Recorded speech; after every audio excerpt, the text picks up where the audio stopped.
بسم اللہ الرحمن الرحیم۔ سٹیپ نمبر 3، طریقہ تعلیم کو سمجھنا۔ پہلا کام اجتماعی تعلیم دینا اور انفرادی تعلیم سے پرہیز کرنا پیش کیا جا رہا ہے۔ تعلیم کے 2 طریقے ہیں، اجتماعی تعلیم، 2 انفرادی تعلیم۔ انفرادی تعلیم کا مطلب ہے الگ الگ پڑھانا، یعنی استاد ایک وقت میں ایک ہی طالب علم کو سبق پڑھائے، پھر دوسرے کو پڑھائے، پھر تیسرے کو پڑھائے، اس طرح تمام بچوں کو پڑھائے۔ انفرادی تعلیم میں روزانہ 1 گھنٹے میں 3 منٹ کے حساب سے بچوں کو ماہانہ 60 منٹ اور سالانہ 600 منٹ ملیں گے، تو قرآن پڑھنے اور سیکھنے میں تقریباً کئی گنا سے زیادہ وقت لگ جائے گا۔ بچوں کو باقی دوسری چیزیں سیکھنے کا موقع نہیں مل پائے گا۔ اجتماعی تعلیم۔ اجتماعی تعلیم کا مطلب ہے سارے بچوں کو ایک ساتھ پڑھانا، یعنی استاد ایک جماعت کے تمام طلبہ کو ایک ساتھ پڑھائے اور تمام طلبہ ایک ساتھ پڑھے۔ اس طرح طلبہ کا پورا وقت 1 منٹ پڑھنے اور سیکھنے میں لگے گا اور انہیں کم وقت میں زیادہ چیزیں سیکھنے کو ملے گی۔ اس طرح اگر ایک استاد کے پاس 1 گھنٹے میں 20 طلبہ پڑھتے ہیں تو ہر بچے کو استاد سے سیکھنے کے لیے ایک دن میں 60 منٹ اور مہینے میں 1200 منٹ اور سال میں 12000 منٹ ملتے ہیں، جسے قرآن کے ساتھ دوسری بہت ساری بنیادی اور ضروری باتیں سیکھنے کا موقع ملتا ہے۔ اجتماعی تعلیم کا ثبوت دور نبوی میں بھی پایا جاتا ہے۔ رسول اللہ صلی اللہ علیہ وسلم بھی کبھی کبھی تعلیمی حلقوں میں جاتے اور پوچھتے کہ تم لوگ کیا کر رہے ہو۔ ایک مرتبہ چند غریب مہاجر صحابہ قرآن کی تعلیم حاصل کر رہے تھے۔ آپ صلی اللہ علیہ وسلم ان کے پاس گئے اور پوچھا تم لوگ کیا کر رہے تھے؟ انہوں نے کہا کہ ایک آدمی قرآن پڑھ رہا تھا اور ہم لوگ سن رہے تھے۔ آپ صلی اللہ علیہ وسلم نے فرمایا تمام تعریفیں اس اللہ کے لیے ہیں جس نے میری امت میں وہ لوگ پیدا کیے جن کے بارے میں مجھے حکم دیا گیا ہے کہ میں ان کے ساتھ بیٹھوں۔ یہ کہہ کر آپ اس حلقے میں بیٹھ گئے۔ اجتماعی تعلیم کے ذریعے استاد بچوں پر ایک ساتھ توجہ دے سکتا ہے، جس کی وجہ سے بچوں کو شرارت کرنے کا موقع نہیں مل پاتا۔ کم توجہ دینے والے طلبہ یا جن بچوں کو سبق جلد یاد نہیں ہوتا، وہ بھی غیر محسوس طریقے پر سبق کا تکرار کرنے پر سبق یاد کر لیتے ہیں۔ بچوں میں ایک دوسرے سے آگے بڑھنے کا جذبہ پیدا ہوتا ہے، بچوں میں خود اعتمادی پیدا ہوتی ہے اور ان کی جھجک دور ہوتی ہے۔ بچوں کو تعلیمی ماحول ملتا ہے اور سبق درسگاہ میں یاد ہو جاتا ہے۔ لہٰذا انفرادی تعلیم کے مقابلے میں اجتماعی تعلیم سے بچوں کو کئی گنا زیادہ فائدہ ہوتا ہے۔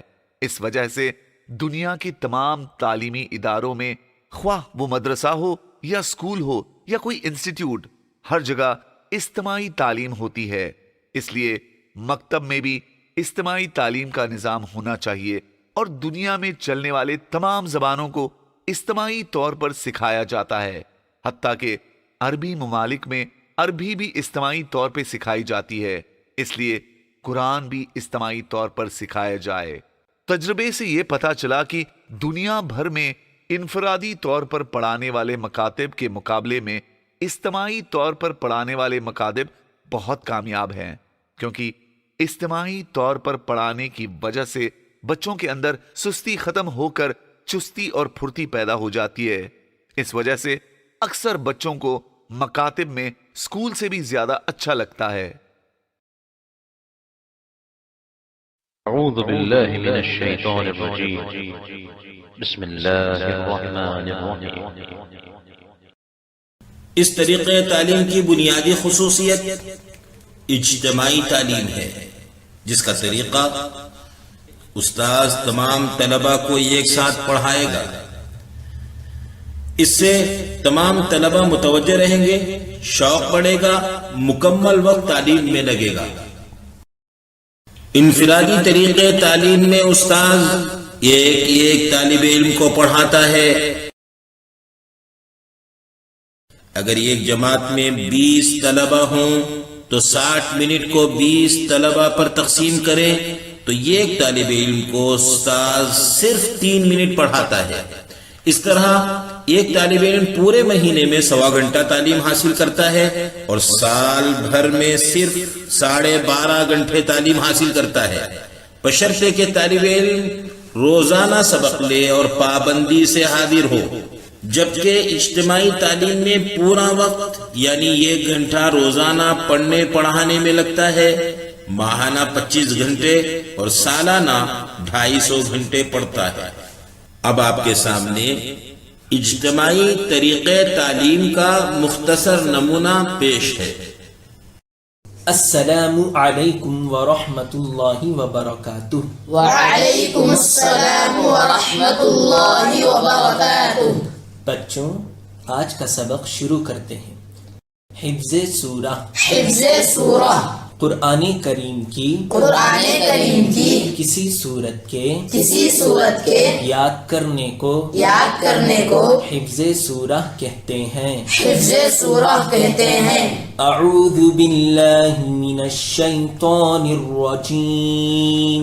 اعوذ باللہ من الشیطان الرجیم. بسم اللہ الرحمن الرحیم. قل هو اللہ احد. قل هو اللہ احد. قل هو اللہ احد. قل هو اللہ احد. اللہ الصمد. اللہ الصمد. اللہ الصمد. اللہ الصمد. لم یلد ولم یولد. لم یلد ولم یولد. لم یلد ولم یولد. لم یلد ولم یولد. ولم یکن له کفوا احد. ولم یکن له کفوا احد. ولم یکن له کفوا احد. ولم یکن له کفوا احد. چلو بیٹا، اب کون سنائیں گے؟ ہم پڑھیں گے. بیٹا نور، آپ سناؤ. بسم اللہ الرحمن الرحیم. قل هو اللہ احد. ایک منٹ بیٹا، کون بتائیں گے نور نے کیا غلطی کی؟ بیٹا سفیان، آپ بتاؤ. نور نے قاف کو کاف پڑھا. شاباش، پڑھ کر دکھاؤ تم. قل هو اللہ احد. اب تم پڑھ کر بتاؤ. قل هو اللہ احد. شاباش، آگے چلو. اللہ الصمد. آپ نے اجتماعی طریقے تعلیم ملاحظہ فرمایا. اساتذہ کو چاہیے کہ بچوں کی تجوید کا خاص خیال رکھیں. اگر کوئی بچہ غلطی کرے تو اسے شفقت کے ساتھ درست کرے. جزاکم اللہ خیرا و احسن الجزاء. دوسرا کام، سال میں 1 مرتبہ داخلہ لینا پیش کیا جا رہا ہے. بچوں کا داخلہ سال میں کسی ایک ہی وقت میں لیں. اس کی ترتیب اس طرح ہوگی کہ علاقے کے اعتبار سے داخلے کا نظام بنائیں. یعنی اگر رمضان میں چھٹی کی ترتیب ہے تو شوال میں، اور اگر مئی میں چھٹی کا نظام ہے تو جون سے داخلہ کا نظام بنائیں. ایک ساتھ داخلہ لینے سے فائدہ یہ ہوگا کہ اجتماعی تعلیم کے نظام میں حرج نہیں ہوگا اور درجہ بندی میں بھی آسانی ہوگی. تعلیمی سال کے آخر میں 1 سے 2 ماہ پہلے ہی داخلہ کے وقت اور تاریخ کا اعلان کر دیں. جس طرح مدرسوں اور اسکولوں میں سال میں 1 مرتبہ داخلے کا نظام بنایا جاتا ہے. تیسرا کام، طلبہ کو درجہ بندی یعنی کلاس روم کے حساب سے بٹھانا پیش کیا جا رہا ہے. عمر اور تعلیمی صلاحیت کے اعتبار سے طلبہ کی درجہ بندی کی جائے اور مکتب میں موجود طلبہ یعنی اسٹوڈنٹ کو ان کی عمر اور تعلیمی صلاحیت کے اعتبار سے الگ الگ جماعت میں تقسیم کر دے تاکہ ایک ہی ذہنی سطح والے بچے ہوں اور ان کو پڑھانے میں آسانی ہو. قرآن کریم کے بچوں کی بھی الگ جماعت بنا کر اجتماعی پڑھانے کی ترتیب بنائے. مثلا اگر کسی جماعت میں چند طلبہ کے قرآن کا سبق الگ الگ ہو تو ان سب کا سبق ایک کریں. مثلا 12ویں، 14ویں اور 16ویں پارے میں قرآن پڑھنے والے طلبہ کو معلم پہلے 15 منٹ میں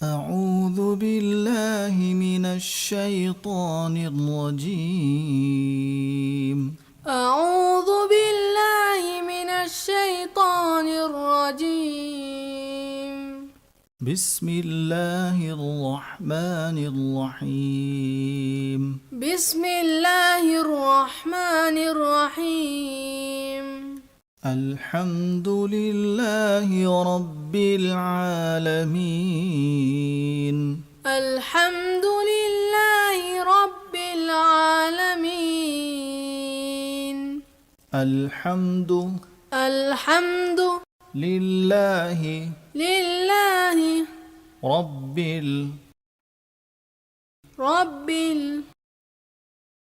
العالمين العالمين حمزة لام زبر ال حمزة لام زبر ال حاميم زبر حم حاميم زبر حم الحم الحم دال پیش دو دال پیش دو الحمد الحمد لام لام زیر لیل لام لام زیر لیل لام کھڑا زبر لا لام کھڑا زبر لا للہ للہ ہا زیر ہی ہا زیر ہی للہ للہ الحمد للہ الحمد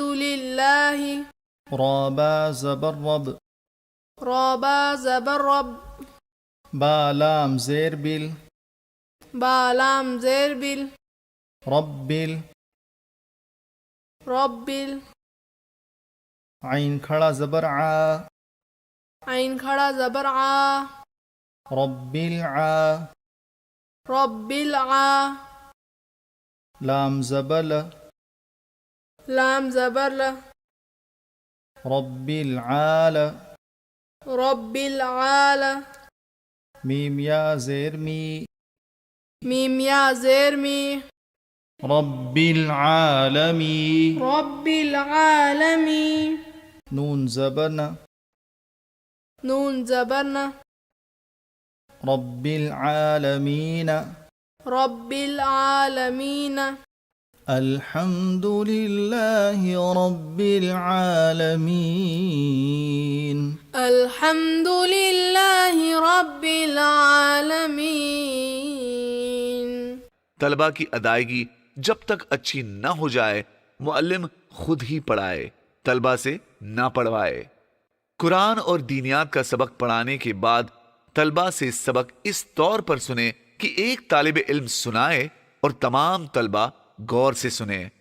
اس کے غلط پڑھنے پر طلبہ ہاتھ اوپر اٹھا کر اشارہ کرے، پر استاد ان سے پوچھ کر اس کی تصحیح کرائے۔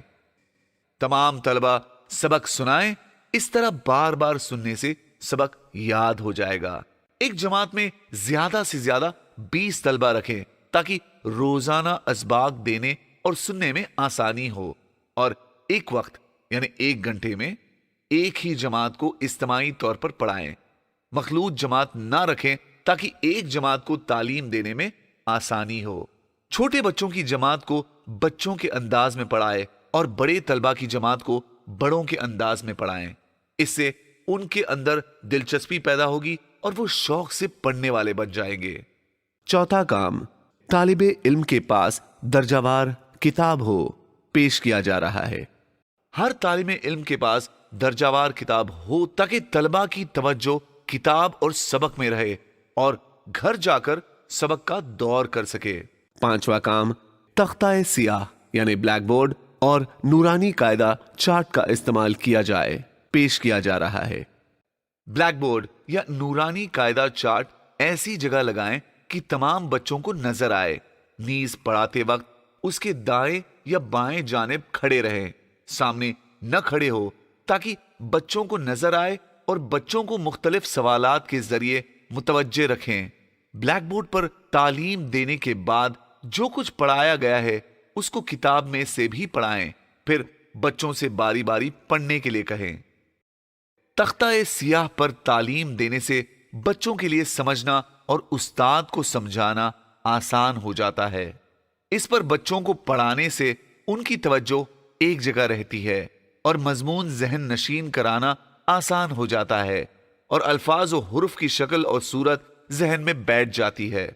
چھٹا کام، زیادہ وقت دینے والے طلبہ کی ترتیب بنائیں. پیش کیا جا رہا ہے. مکتب میں 1 گھنٹے سے زیادہ وقت دینے والے طلبہ کی اگر مکمل جماعت ہو تو ان کو 1 سال کا نصاب جلد ختم کروا کر دوسرے سال کا نصاب شروع کیا جا سکتا ہے. اگر بڑے بچوں کی جماعت ہے اور وہ نصاب جلد یاد کر لیتے ہیں تو اگلے سال کا نصاب شروع کروایا جائے. 7واں کام، کتاب کو ہدایت برائے استاد کے مطابق پڑھانا. پیش کیا جا رہا ہے. دینیات نصاب پڑھانے کے لیے روزانہ 1 گھنٹے کا وقت مقرر کیا گیا ہے. اس کو اسی ترتیب پر پڑھائیں. قرآن کے لیے 40 منٹ اور بقیہ تمام عناوین کے لیے 5-5 منٹ مقرر ہیں. ہر مہینے میں 20 دن سبق پڑھانے کے اور 4-5 دن چھٹی کے ہوں گے. مہینے کے آخر میں 5-6 دن پورے مہینے کا دور کرائیں. بالغان و مستورات کو انفرادی ہرگز نہ پڑھائیں بلکہ ان کی نفسیات کا خیال کرتے ہوئے اجتماعی پڑھانا بہت ضروری ہے اور بچوں والا طرز اختیار نہ کریں. 8واں کام، مہینے وار ٹارگٹ کے حساب سے پڑھانا اور دستخط کرنا. پیش کیا جا رہا ہے. ہر سبق کے لیے مہینے متعین کر کے ایک خانے میں دیے گئے ہیں. معلم ان مہینوں کو رعایت کرتے ہوئے سبق کو مکمل کریں. ڈائری اور ورک بک میں مہینے وار مضامین کا جائزہ چارٹ کے نیچے 4 کام دیے گئے ہیں. ہر مہینے کے ختم پر معلم ان 4 کاموں میں رائٹ یا رانگ کا نشان لگائیں. اس سے اساتذہ کے ساتھ والدین اور ذمہ دار بھی فکر مند رہتے ہیں. مہینے کے ختم پر کام کے خانوں میں نشان لگانے کے بعد نیچے دستخط کریں. والدین سے رابطہ کے لیے اساتذہ ڈائری اور ورک بک کا استعمال کریں اور روبرو ملاقات یا فون و SMS کے ذریعے سے بھی ان کو اپنے بچوں کی تعلیم و تربیت کی فکر دلائیں. 9واں کام، معلمین کے لیے ہدایات. پیش کیا جا رہا ہے. معلم انتظامی اور تعلیمی امور میں ذمہ دار اور محتمم کی مدد کرے. معلم کو اللہ کی طرف سے جو علم ملا ہے وہ ایک امانت ہے. اس کو پہنچانے کی فکر کرتا رہے اور اس کی ادائیگی میں کوتاہی کرنے سے اللہ سے ڈرتا رہے. وہ اس بات کا ہر وقت دھیان رکھے کہ بچہ اور اس کا وقت امانت ہے، اس میں کسی قسم کی خیانت نہ ہو. دوران سبق طالب علم کے 1 منٹ کا صحیح استعمال کرے. وقت بالکل ضائع نہ کرے. مقررہ وقت پر نصاب ختم کرنے کی کوشش کرے. معلم بچوں کے سامنے اپنے عمل سے اچھا نمونہ پیش کرے اور ہر برے عمل سے دور رہے، کیونکہ بچے ماں باپ سے بھی زیادہ استاد کی نقل کرتے ہیں اور اس کی بات کو لیتے ہیں. بچے کے سامنے 2 آئیڈیل رہتے ہیں، ایک استاد، دوسرا باپ. باپ کو تو فرصت ہی نہیں. ہاں، اس کا استاد اس کے ساتھ ہے، لہذا وہ اس کے لیے آئیڈیل بنے. اگر کسی شاگرد کو کسی غلطی پر نصیحت کرنا ہو اور وہ غلطی ایسی ہو کہ اگر سب کے سامنے ظاہر کی جائے تو اسے شرم آئے گی تو اسے تنہائی میں نصیحت کرے. استاد طلبہ سے کسی قسم کی خدمت نہ لے اور تہمت کے تمام موقعوں سے دور رہے، ورنہ فتنہ میں مبتلا ہونے کا خطرہ ہے. معلم کو چاہیے کہ ہر عمل میں طلبہ کی بھلائی کو سامنے رکھے. مکتب کے اندر کوئی ایسا کام نہ کرے جو مکتب اور طلبہ کے لیے نقصان دہ ہو. آج لوگوں کے سامنے سب سے قیمتی چیز وقت ہے. اگر اسٹوڈنٹ کا وقت ضائع ہونے سے بچ گیا اور اس کی 1 منٹ صحیح دین سیکھنے کے لیے استعمال ہو گئی تو وہ اپنے مشغول وقت میں سے کچھ وقت دے کر ضروری دین حاصل کر کے اس پر عمل کرے گا۔ اگر ہم سمجھے کہ دنیا بھر میں 5% ایسے لوگ ہیں جن کا قرآن صحیح ہے، اگر ان میں سے ہر ایک یہ نیت اور عزم کر لے کہ میری زندگی میں کم سے کم 20 لوگوں کا قرآن صحیح کروں گا، روزانہ 1 گھنٹہ فارغ کر کے 20 لوگوں کا قرآن صحیح کرتے ہوئے بنیادی دین سکھاؤں گا، تو اگلے 3 سال میں 5 × 20 کر لو تو 100% لوگوں کو تجوید کے ساتھ قرآن پڑھنا اور بنیادی دین کا علم آ سکتا ہے۔